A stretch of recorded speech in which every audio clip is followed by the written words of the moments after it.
বীর মুক্তিযোদ্ধা খান মোহাম্মদ আক্তার হোসেন, সাবেক সিনিয়র সহ সভাপতি মনিরামপুর থানা বিএনপি এবং এই টুর্নামেন্টের সুযোগ্য সভাপতি মহোদয় জনাব খান মোহাম্মদ শফিয়া রহমান, সাংগঠনিক সম্পাদক মনিরামপুর থানা বিএনপি।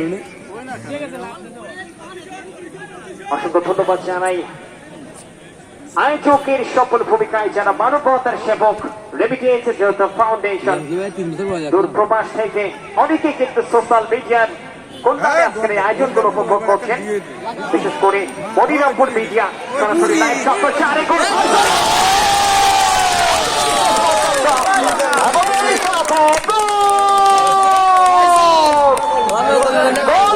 হয়ে গেল অর্থাৎ ফুটবল একাডেমি অভয়নগর সেটি কিন্তু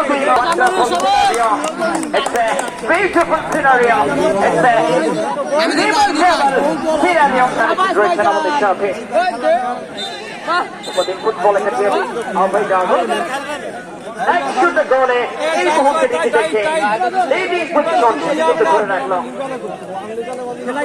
মুহূর্তে শোধ দেওয়ার মতো অর্থাৎ সমানে সমান অবস্থা বিরাজ করার মতো সেইটি কিন্তু রয়েছে ওই সাউথিয়া জাসুরের।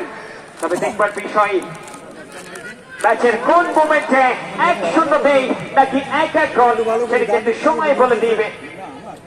তবে এখন পর্যন্ত ধ্রুপদী football academy right midfield position থেকে দিয়েছেন রাইট উইং পজিশনে দুর্বল গতিতে অবশ্য ছুটছেন বল কিন্তু বাড়িয়েছিলেন। এই খেলাতে আপনারা দেখতে পাবেন নলাইন ভার্সেস খুলনা যমুনিয়া। সর্ববার ধ্রুপদী ফুটবল একাডেমি তাদের নিয়ন্ত্রণে, তবে সেখান থেকে কাউন্টার অ্যাটাক রাইট পজিশন দিয়ে কিন্তু এখনো রয়েছে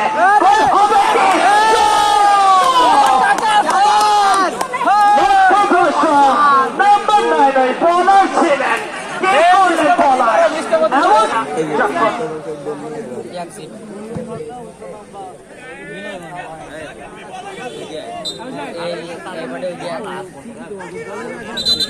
আমাদের তারা কিন্তু পালন করছেন এবং ইতিমধ্যে নিজ বাইরে থেকে আজকের এই টুর্নামেন্ট কিন্তু উপভোগ করছেন প্রধান অতিথি মহোদয় জনাব সভাপতি মনিরামপুর থানা বিএনপি এবং এছাড়াও জনাব অ্যাডভোকেট মকবুল ইসলাম সহ সভাপতি মনিরামপুর থানা বিএনপি।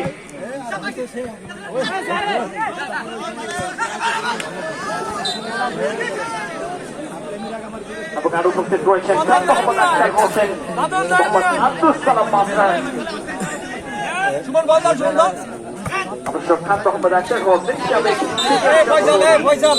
মনিরামপুর থানা বিএনপি, মোহাম্মদ সেলিম খালেদ সাবিক থানা ছাত্র দলের সভাপতি, রয়েছেন জনাব সিরাজুল ইসলাম বিশিষ্ট ক্রীড়াবিদ এবং আরো রয়েছেন জনাব মোহাম্মদ আয়ুব হোসেন যুবদল, আর উপস্থিত রয়েছেন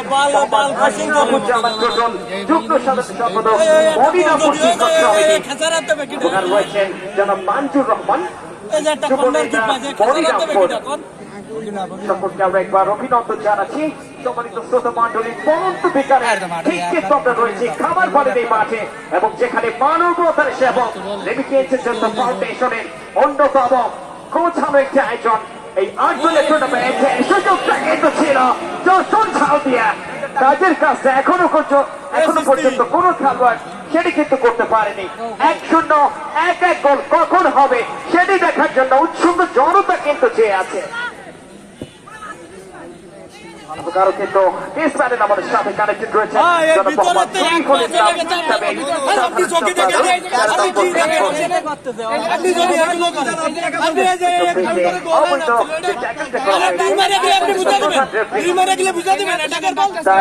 শেষ পর্যন্ত নজর থেকে প্রত্যেকটা ঘটনাকে বিশ্লেষণের মাধ্যমে সিদ্ধান্তকে